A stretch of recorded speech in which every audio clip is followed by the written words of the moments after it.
Wow. Wow. Wow. Wow. Episode 20 of Muv Luv Alternative absolutely delivered. My gosh, I think the entire episode was just massive amounts of hype. I just could not get enough of it. It just pulled it off. It absolutely pulled it off. I mean, we had a couple points here and there, like with the shots of the battlefield or the command center where it felt like the hype kind of dropped, but man, there was so many shots that were just super good. Namely, like the orbital drivers coming in and just this kind of shot looking upwards. They're coming down and just all the explosions happening and like just the flare of the jets themselves and then it flying over the camera itself was just so good. And then the single shot going across and having them each kind of taking turns coming into the shot and attacking. And then yes, that later shot of Shirogane in first person, and not just having that first person shot because it was very brief, but just the music. Oh God, dude, the music just kicking in just was massive, massive, massive hype. Oh, it was so good. And I will argue, yes, I don't like the use of CGI. Never have, never will. But I think Muv Luv, specifically Muv Luv Alternative, they're doing a really good job of cel shading the CGI and the mechas themselves, the design, and just what they're doing with them. It's like you could probably have really bad CGI, but as long as you're doing something really good with it, I'm fine with it. I mean, I made that argument with Ultraman. Ultraman was full CGI, but they had some really good choreography with the fight scenes, and it made it worth it. And this has the same effect. It's so well done. Plus the fact that they're doing a great job of blending the styles together. It just looks really incredible. And again, having these very creative fight scenes themselves was just icing on the cake. I mean, it was just so... I love it. I absolutely love it. And again, I will still argue the beta sometimes just looks... Ugh. It's not just the fact that they look unsettling, because they're obviously supposed to look unsettling. They're alien. They're supposed to look alien.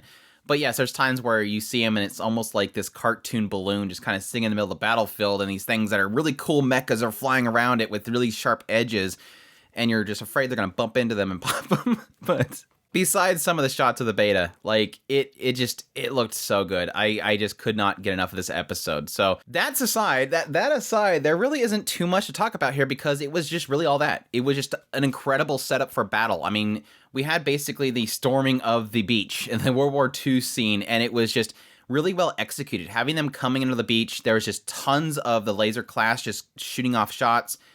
Anybody in its path is pretty much gone. They've done a really good job in this entire series to really solidify how terrifying the laser class are, because you just don't want to be in their path. And every time there seems to be some sort of push in the war itself or the battle itself where it's going against the characters and towards the beta, it's always due to the laser class. Like the laser class is like the thing that shifts the battle. And so a lot of emphasis on this episode on that, having to take them down, using the metal clouds to kind of stifle them. And additionally, later on, when they all start heading towards their new machine, Sumika, that's when it kind of comes down to it. Once again, they still have laser class. They knew we were coming. It's sort of giving an indication that they knew that they were coming, or at least they turned their attention immediately to her the moment they noticed she was there, which that's going to be a big, huge question mark going forward. But yeah, just the storming was really awesome. Again, the divers coming in was massive hype. And again, just the overall battlefield of them storming in. And it was great because it did really well in kind of providing what you'd kind of expect. This idea that, yes, when they first coming in, everything seems like it's according to plan. They are just absolutely wiping the floor with the beta. They're coming in, everything's successful. Yes, they're losing a lot of people. They had to remind us on a regular basis, yeah, we're down to this many casualties. This many casualties, like people are dropping like flies. I mean, they were pointing out specifically whiskey was down like 30% at some point. But it's all being pointed out because they need a certain percentage in order to pull things off. So they're kind of scaling each move based on how many units they have left. Can they still pull off this part of the plan?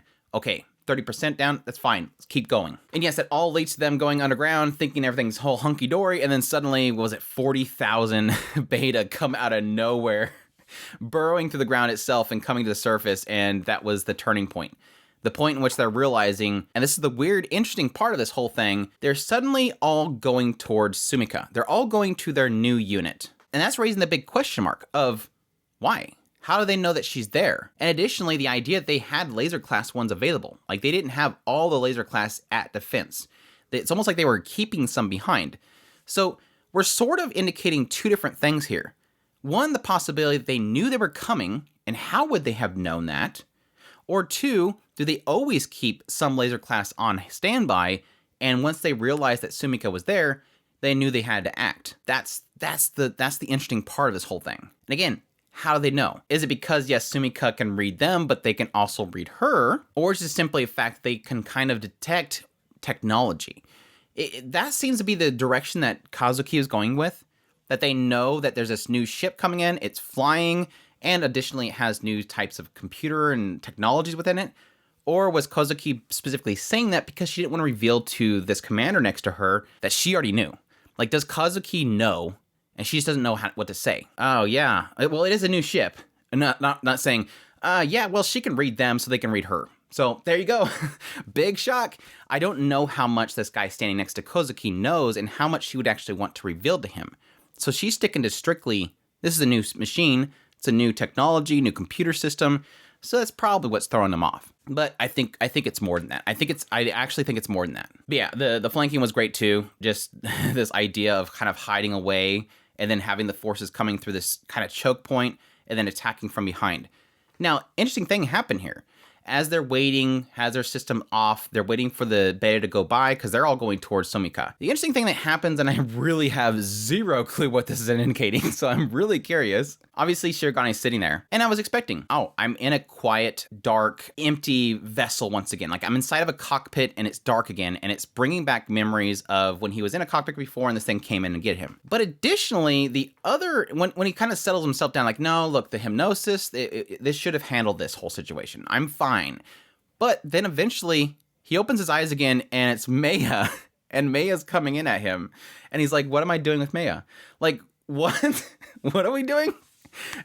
Suddenly randomly thinking of Maya, and not just thinking of Maya, but thinking of Maya in a more provocative way. I don't know. That's going to be like, I guess, the only thing I can think of. Because I like making sure that I throw a theory in at least with every single question mark I have. I like to try to push something out of my mind.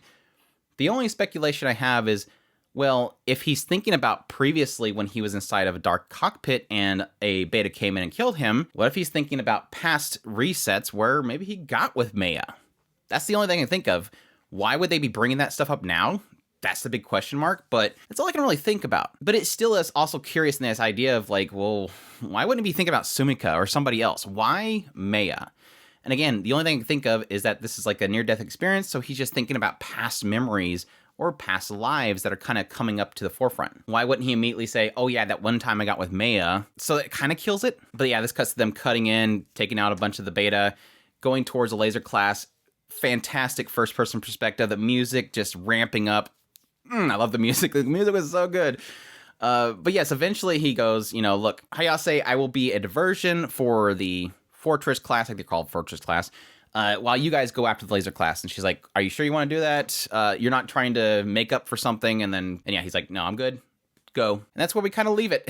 I was half expecting at least one death, like one major death. Now, again, you could speculate that we talked about the fact that Tsukuyomi's team is seeing losses. They're technically doing good. At some point, Kozuki even mentions, like, the Imperial soldiers are doing so fantastic right now. They're just doing exemplary.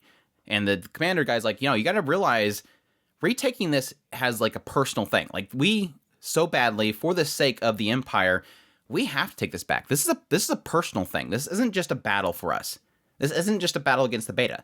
There's another aspect to it, and that's their pride. Their pride as a nation. They want to take this back for themselves because the survival of the Empire is on the line, even if it is a UN joint mission thing. But yes, additionally, also, like I said before, like 30% of whiskey was down, which, again, to the captain, that's terrible because we mentioned in the last episode that her sister, I think she said she's possibly a part of it, but I think they've confirmed it at this point. So there is a lot of loss possible here. So it's just none of it in our perspective, I guess, at this point. But yeah, fantastic episode. Really did make the last, 3 episodes of kind of sketchy animation make it worth it. I kind of mentioned before, I almost felt like the last few episodes have been kind of rough around the edges. I mean, especially like 2 episodes ago, it just felt like it was just somebody else was doing it.